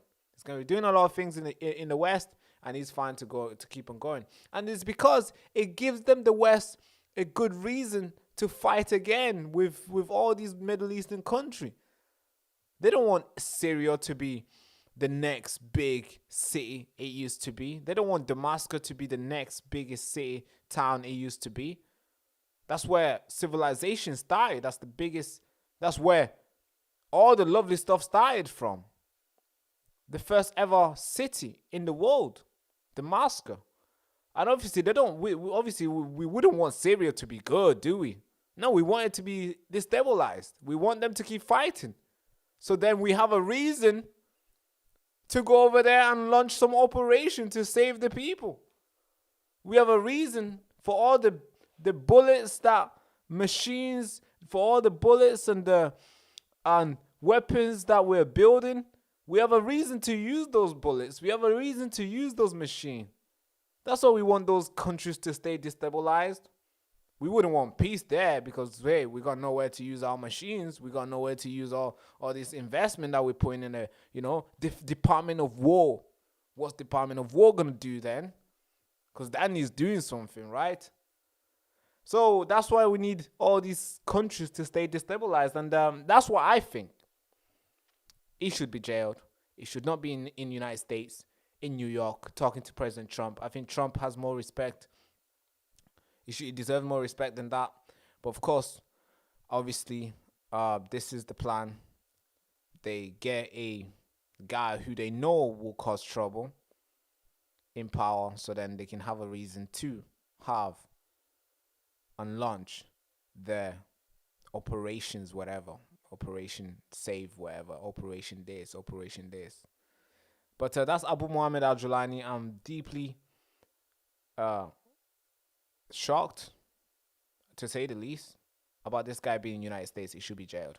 But let's move into the next story. This one's powerful. I want to take my time with this story. So what I'm going to do, I'm going to quickly do a quick intro.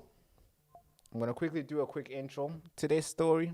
Sorry, a quick break. Just 1 minute, 90 seconds break. Then when we come back, we're going to launch this story up and it's going to be firing.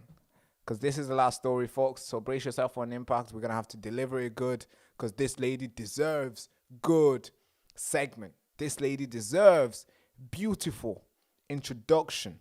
Now, brace yourself for an impact. So I'll be back. Attention, attention, attention. This is not just a normal t-shirt. This is your battle armor in this war against lies and manipulation and deception. And when you wear this t-shirt, you are not just making a statement. You are drawing a line in the sand. And you're saying, I will not be silenced. I will not be bought. And I will not be steered. Every thread in this t-shirt screams defiance. Every letter of I found the truth, not propaganda. Or maybe every letter of the nation needs to know is a rally cry out for independent thinkers, disruptors, the people who refuse to bend to the mainstream media narrative. We need your fund, and this is your chance to stand up, to speak out and fund the fight for the truth. Don't just wear it like a regular t-shirt. You have to live it. The nation needs to know you're gonna live it. Yes, please. I need you to fuel the resistance. Be the reason why the truth survives in this country. Please get yours at thebarakashow.com. And thank you so much for keeping us on air. Thank you. In the shadow of the digital gulag, we fire up the truth cannon and blast through the lies. And the show host, Baraka Amuri.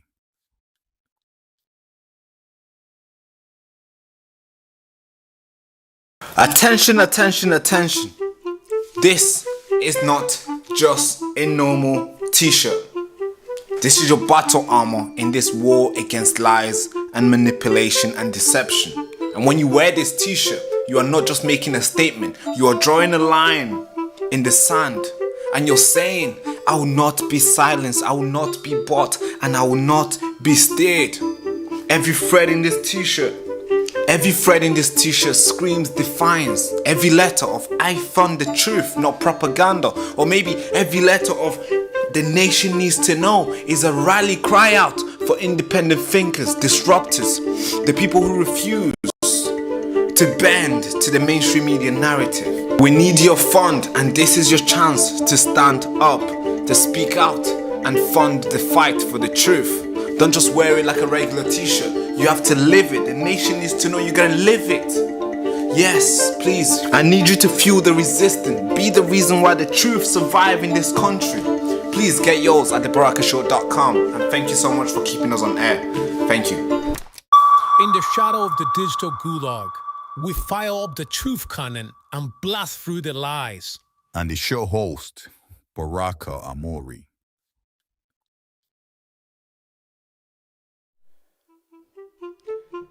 All right, we're back. Ladies and gentlemen, patriot, truth seekers, digital warriors, welcome back to the show again. Now, I want to take my time to introduce this lady to you guys. I believe you've seen her face everywhere. A lot of you guys are probably sad for her. A lot of you guys are praying for her, rightfully so, because what she's lost is something that we can't even replace. It's something that wherever we do, we can't give her what she's lost. But hey, I want to introduce this lady because the courage, we have to talk about it. We have to praise this lady. We have to make sure she receives our armor of God. We have to put our hand over her and pray that she will do what God did with her husband.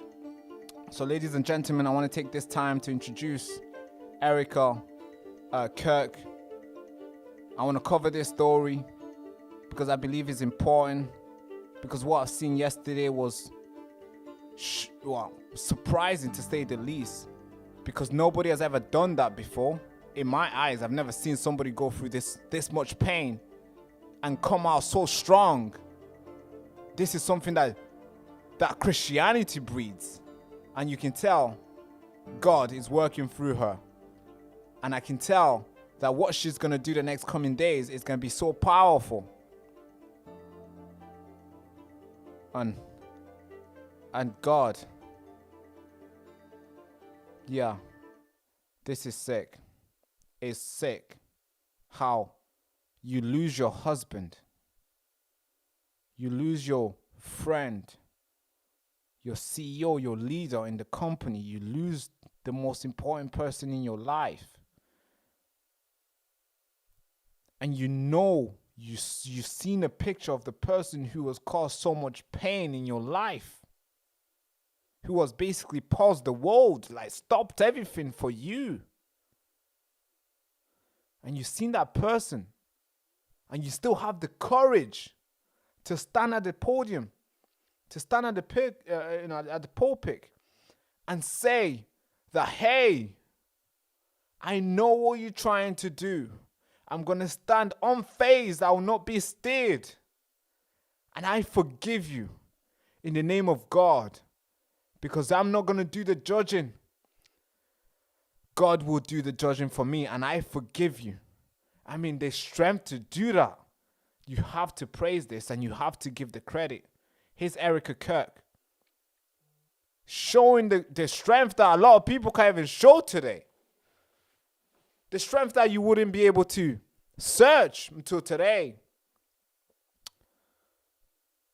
And God, yeah, I've been praying for this, for her, for her family, because I know what she's going through is like super hard.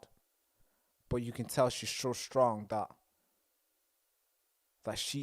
God has heard the prayers. God is with her and is guiding her really well. You can see it already. So here's the video. Let me quickly bring it up. A year ago, if Syrian President... Wrong video. The technology is crap in here. I think it's full. Here's the video.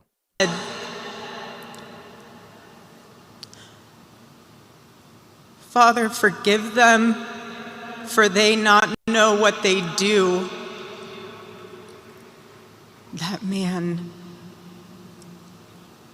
that young man,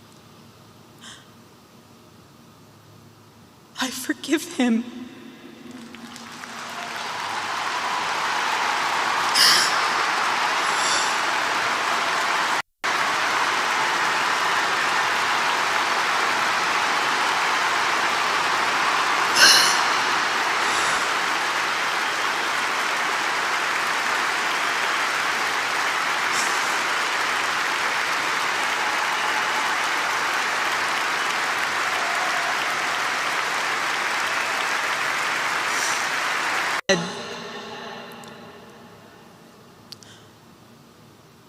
Father, forgive them, for they not know what they do. That man, that young man, I forgive him.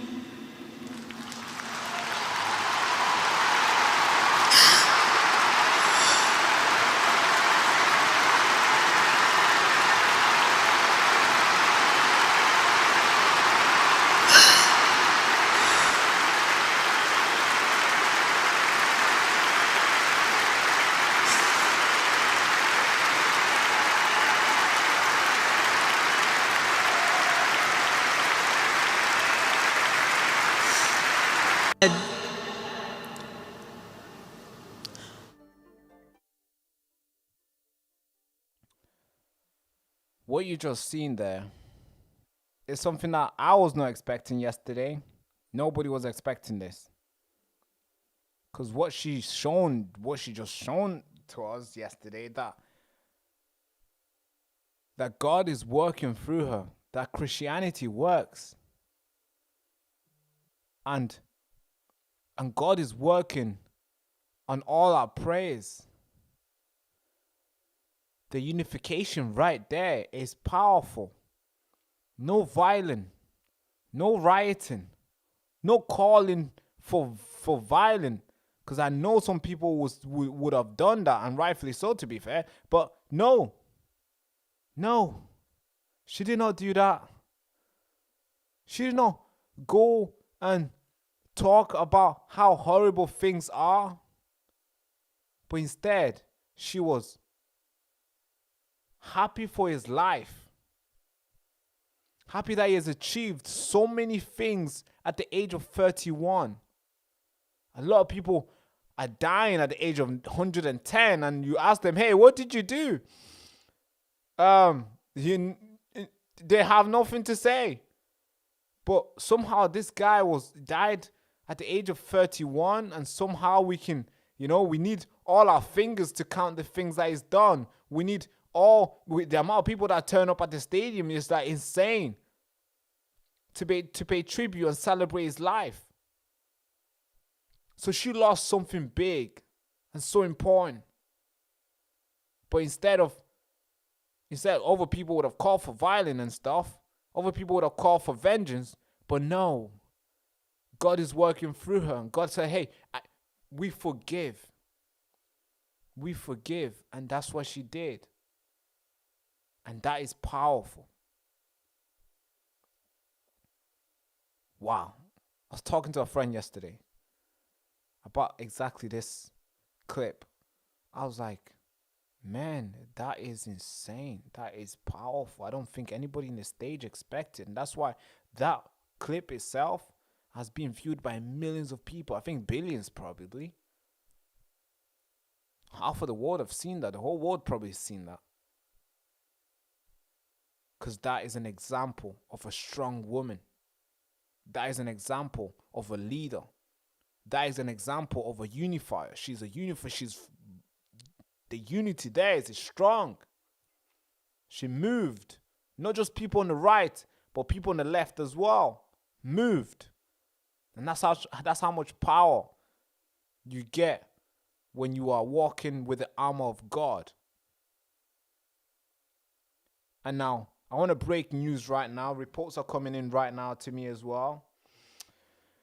Right now, as we speak, Turning Point USA has revealed a schedule for upcoming fall campus tour. A full schedule is out already. This year, they're not backing down. Charlie Kirk was on his first tour, and sadly we lost him on his first tour.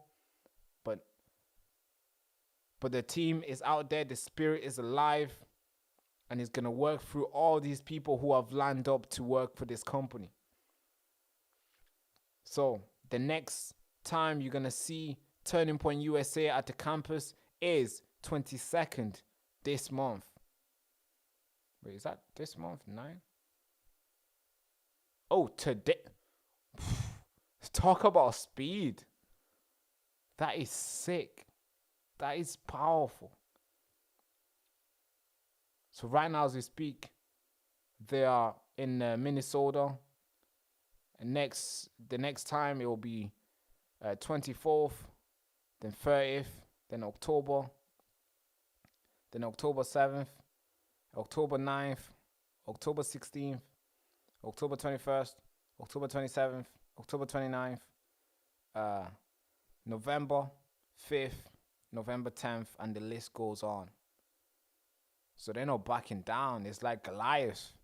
You know, it's like David and Goliath. You know, you go out there and you strike the big monster.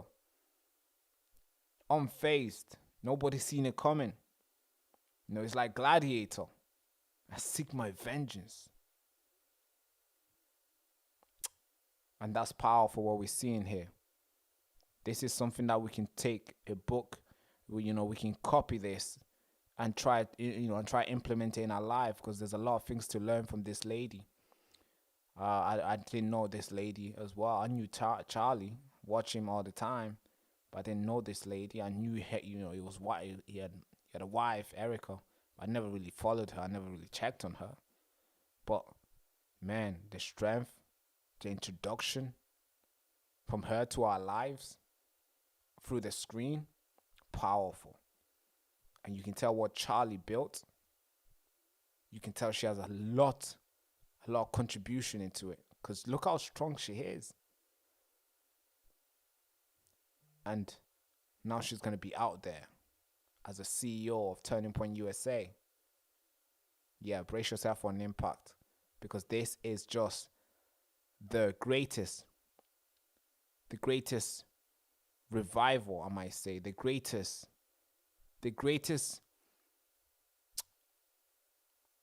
hit back, the greatest revenge, the greatest awakening. Seeing the amount of people who have followed his accounts. I think he's received over 10 million followers on all platforms put together. The greatest recognition, I might add. Seeing the amount of people who are turning up, lining up just to feel the atmosphere around people who knew him. The churches are full. Christianity is back. And that's because of one man. They thought they could just put a bullet and everything would be done and it would be dark. No. They're working up a monster. They're working up a monster. And they don't know what's coming. It's going to be even worse for them, the enemy. Thought they could divide. Thought they can fire a bullet and everything will catch on fire and everybody will be fighting each other. Oh, blacks here fighting, whites are fighting. And they thought it's going to be a civil war and everybody will be fighting each other. But no, you unified us. You killed one of us, we got united. And the team got stronger. And guess what? There will be so many campuses here in the UK too. I'm receiving a lot of signals. There'll be so many campuses in the UK, in America. There'll be so many Turning Point USA too. Turning Point America, Turning Point Africa, Turning Point UK. We have it. Maybe there'll be Turning Point India, Turning Point Ireland. There'll be so many because a lot of people are awake. A lot of people seen this thing and they are mobilized and they're ready to take the street and preach. They're ready to take the street and educate. And they're ready to go to the street and say, hey, I'm Charlie. And my spirit will not die with one bullet. Yeah, this is great to see. And Erica Kirk, good luck. Good luck. The enemy is trembling. The enemy is biting his nails. The enemy is shivering. Because the movement that your husband created will never be stopped. And that's the powerful shit right there. So yeah, I'm excited to see what's gonna happen. Well, you know, I'm extremely excited. I'm passionate to see what will turn out, because I see great stuff, and I'm assuming the viewers too. You see great stuff. I sense a good come back. And everybody will wish that they did not pull that trigger. Everybody will wish that the killing of Charlie Kirk did not happen. Because what will happen now is that there will be more Charlies. There will be more things than the bullets that they have in their chambers. Thank you so much for tuning in today's show. I wanted to end with this because this one's powerful. I want to send you back.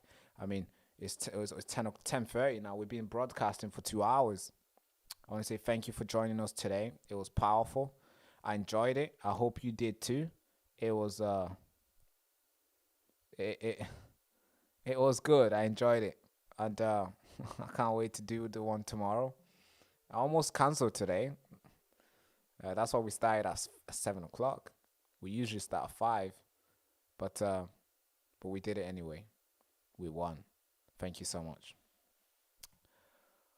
Okay, which I don't know which one to end with. There's so many intros here. I don't know which one to end with.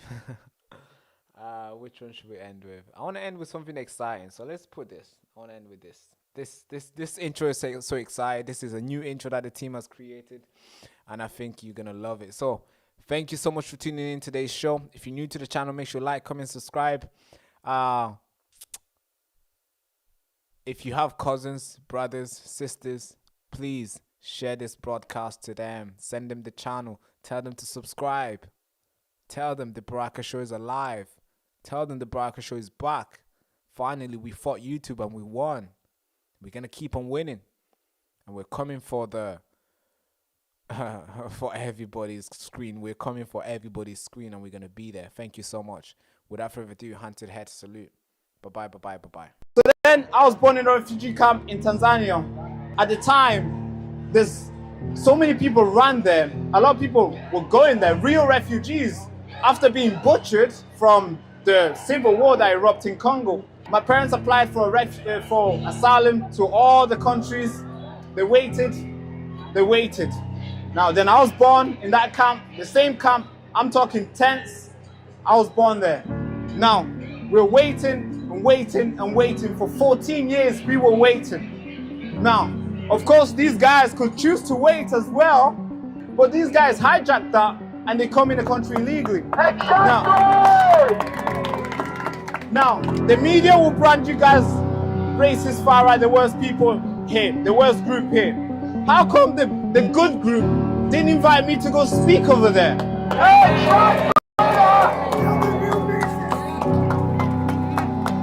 So I call this the greatest awakening because all the way from over there, there's hundreds of people turning up. It's a Saturday, for God's sake. They could easily go around and watch football and have fun, go on a date, do all the lovely stuff they could do. But instead, they want to stand here, rain or not. They're ready to send the message. And I believe the message will be received today. Thank you so much.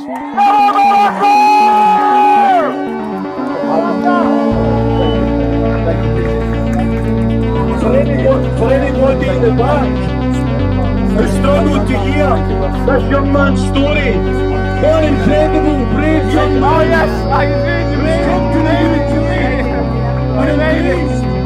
British Christian values, regardless of his own beliefs. Let's hear it for Baraka. Thank you.